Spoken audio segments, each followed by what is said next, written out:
Si Mot o mas kilala bilang Mot sa Flip Top Battle League ay isa sa mga kilalang personalidad sa eksena ng rap battle sa Pilipinas. Ang kanyang kasikatan ay resulta ng kombinasyon ng kanyang husay sa panulat, kakaibang estilo at natural na karisma sa entablado. Narito ang maikling kasaysayan ng kanyang pagangat. Simula sa Flip Top, Mot ay nagsimula bilang isang underground rapper bago siya sumali sa Flip Top. Ayon sa mga kwento, naengganyo siyang sumali sa Battle League dahil sa kanyang hilig sa freestyle at wordplay. Sa unang laban niya sa Flip Top, agad siyang nakilala dahil sa kakaibang diskarte niya sa pagbuo ng mga linya, komedya, makabuluhan, at minsan ay may matinding banat na madaling tinatanggap ng mga manonood. 2. Diskarte sa battle. Ang hindi matatawarang kasanayan ni Mot sa multisyllabic rhyme, schemes at witty rebuttals ang nagbigay sa kanya ng edge laban sa mga kalaban.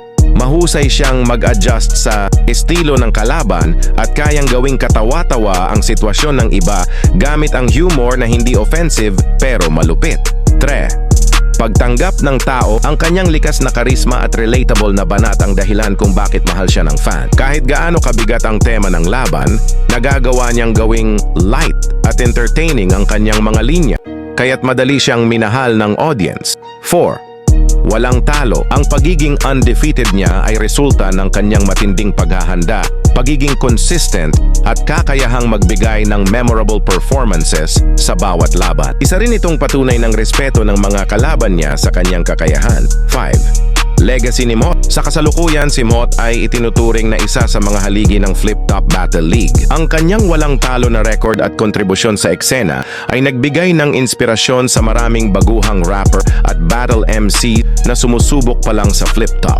Bagamat patuloy ang kanyang tagumpay, napanatili ni Mot ang kanyang pagiging humble na siyang dahilan kung bakit lalo siyang hinahangaan ng maraming tao.